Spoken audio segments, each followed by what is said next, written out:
Hola amigos y amigas, una semana más continuamos con las charlas con Manuel, seguimos en Argentina. Hoy mi padre va a contar un poco de sus recuerdos de infancia y en el fondo recordar la Argentina de aquella época. Normalmente, casi en todos los países, también España, se entiende por Argentina o argentino un modelo que en los países de aluvión inmigratorio nunca existe. Los códigos de la gente que ingresa en el país modifican los códigos establecidos previamente. En el caso de los galegos, fueron protagonistas de la fundación de la nacionalidad argentina, porque el primer presidente de la Junta de Mayo revolucionaria se llamaba Cornelio de Saavedra, familia oriunda de Tui. El primer presidente argentino constitucional de 1826-27 se llamaba Bernardino Rivadavia, oriundo de Monforte de Lemos. Y el resto de patriotas que coadyuvaron en la independencia argentina, solo con mencionar los nombres de algunos: Darregueira, Topazo, Vieites, Torrego. Bueno, una enorme cantidad de galegos fueron los que estuvieron en la fundación de la Argentina como nación.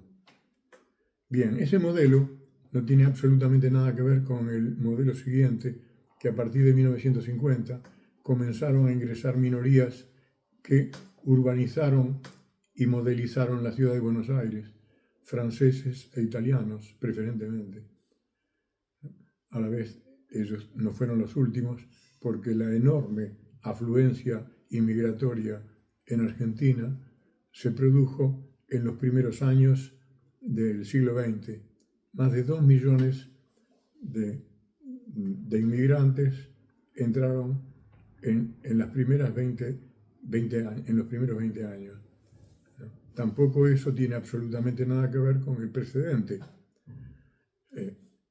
Posteriormente, en la década siguiente, la década del 30, donde yo nací, en el 34, nos encontramos ya con el asentamiento del planeta dentro de una ciudad. Había desde japoneses a chinos, pasando por ucranianos o suecos, alemanes, franceses, españoles, italianos, con preferencia de italianos y españoles. Pero de todas maneras, acá se produce una situación que hay que pensarla, que nunca se ha estudiado en profundidad, que es la salida de aldeanos, campesinos, que ingresaban en el planeta de golpe, porque era el planeta. Sus convecinos eran todos los que mencioné, todo el planeta. Podía ser un japonés que tenía una tintorería, o podía ser un sueco que tenía una carnicería, ¿no? Porque en realidad, otra de las características generales de esa inmigración era que había una enorme cantidad de emprendedores en lenguaje actual. No eran asalariados.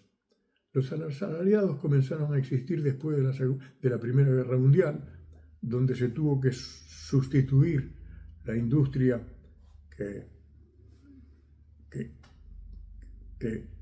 fabricaba lo que se consumía posteriormente en Argentina, y en ese momento sí comenzaron a verlos, pero nunca algunos se opusieron, porque por ejemplo Galego, que no solamente tenía una reflexión propia, sino que a partir de que era minifundista tenía sentido de la propiedad, y como consecuencia su tendencia era a trabajar para él, por él, para su familia. En ese 34 podemos analizar la situación de un niño como yo, que se encontraba con sus amigos que no hablaban el perfecto castellano porque estaban aprendiendo de sus padres, que también tenían que aprender el lenguaje nuevo. Es decir, que se produce en los primeros años de mi vida un estudio preliminar, natural, espontáneo, de lo que podría ser la etología, el estudio de las costumbres de los países, que después tendría que ser estudiado, mucho después, incluso de la adolescencia. Pero en ese momento, el aprendizaje era que un niño de Rusia, como Malonos Dimitri, amigo que siempre recordaré, me contaba cómo jugaban en la nieve y cómo la diferencia, practicaban deportes que los galegos y los italianos no, galegos e italianos, fútbol a lo sumo, como refinamiento deportivo el baloncesto, pero el deporte en general no. El atletismo, por ejemplo, era propio de los países centrales de Europa, incluido en este caso Rusia, ¿no? Pero no de los países del sur. Ese aprendizaje gratuito que tuvimos ayudaba, pero todavía por la infancia no teníamos capacidad de comprensión, que estábamos asimilando códigos ajenos que lentamente interactuaban, porque nosotros no dejábamos de ser galegos, pero podíamos tener acento napolitano, porque había un vecino napolitano muy simpático que nos hablaba, nos contaba cosas, y de repente imitábamos, como hacen todos los niños, en el periodo espongiario, en esa etapa de su vida, y era una preparación que sería presumir exageradamente decir intelectual, pero sí que lo era, porque había una comprensión del lenguaje de esos países, de las costumbres de esos países, de la vida familiar de esos países. Por ejemplo, una de las cosas que nos llamaba la atención es que nuestras madres galegas o italianas eran la mamma o la miñanay, ¿no? La mujer que administraba el hogar y vivía para los hijos, su marido, el hogar, ¿no? En cambio, habíamos descubierto que los países centrales de Europa, tanto los checos como los húngaros, fundamentalmente, aunque otros también, eran más liberales. Por ejemplo, las mujeres de ellos iban los domingos a bailar con ellos a salas que tenían contratadas, algo que jamás una galega o una italiana lo hacían. Normalmente eso podría pertenecer ya a la primera generación de nacidos en Argentina. En resumidas cuentas, ese periodo fue importantísimo, pero simplemente fue de acercamiento al planeta. En los padres que tenían que encontrar ubicación laboral dentro de la competencia que venía de otro lado, ¿no? Y sin embargo no llegar al enfrentamiento, algo que también descubrimos como algo excepcional que se dio y da en la Argentina, la carencia de ese enfrentamiento con los inmigrantes, ¿no? Los inmigrantes entre sí podían tener religiones diferentes, creencias diferentes políticas, podían tener costumbres totalmente diferentes, comidas diferentes, lenguaje diferente, pero la vecindad era pacífica, como si todos quisieran aprender del otro. Algo que, por ejemplo, aquí, en este momento, en España, sería imposible.